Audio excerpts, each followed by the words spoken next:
How many folks are familiar with David's great documentaries that have been on, countless George Romero movies, spaghetti western documentaries, Mondo films, you name it. David's shot all those great making of features featured on Anchor Bay DVDs, Blue Underground, Dark Sky, MPI. He did the great Henry documentary. We have Tom Towles here to tell you more about that. So you know this guy's work. You've seen it. This is his first film as a director. Let's give it up again for David Gregory and Plague Town. So David, what made you decide to become a director after chronicling the works of all the masters? Well, actually, that was kind of the idea from the beginning, and I got kind of sidetracked when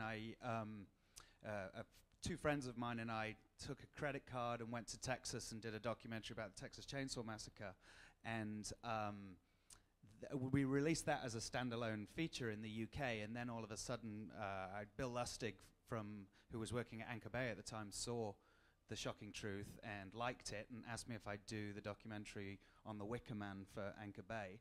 And they liked that, and then I kind of became their in-house documentarian after that. And you've done at least 100, I would say, That's right? Or closer? Yes. Yeah. And I mean, obviously they're not all feature length. Quite a lot of them are, 15, 20 minutes. But and then there are, the Godfathers of Mondo and the Chainsaw One and the Van Beber family and a handful of others are feature length. One of my favorites, the Joe Spinell one. Oh yeah, the Joe Spinell story is one of my favorites as well, which was good because I was working for Bill at the time, and so I kind of got a lot of creative freedom as far as actually making that one as good as it could possibly be for the Maniac DVD.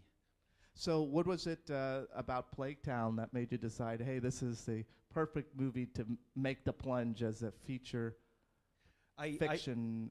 I wrote it as a short film originally back in 2000 when I was editing The Shocking Truth, and at that time there hadn't been any killer kids movies for quite some time, and I thought, it's time to exploit killer kids.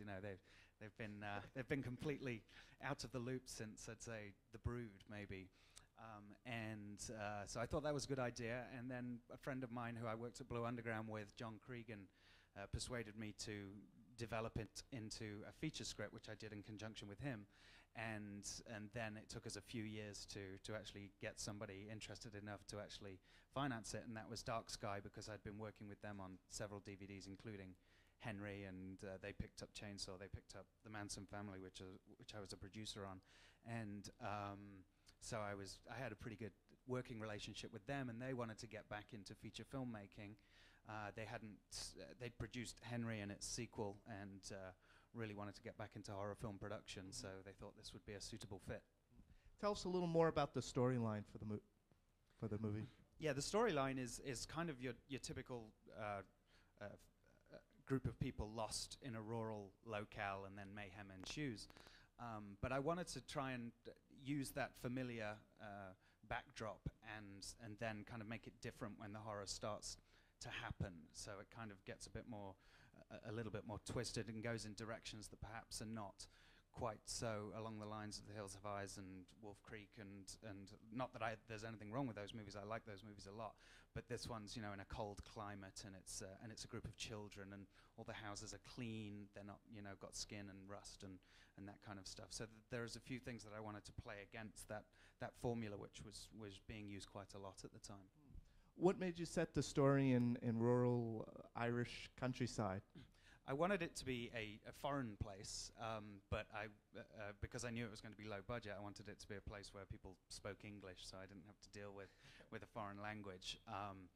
And it could have, I thought about setting it in England actually, because the kind of the mentality of the rural people in the movie is actually probably more English than Irish. But Ireland actually has a lot more kind of just rolling fields, a place where you could really get lost without there being a town anywhere nearby.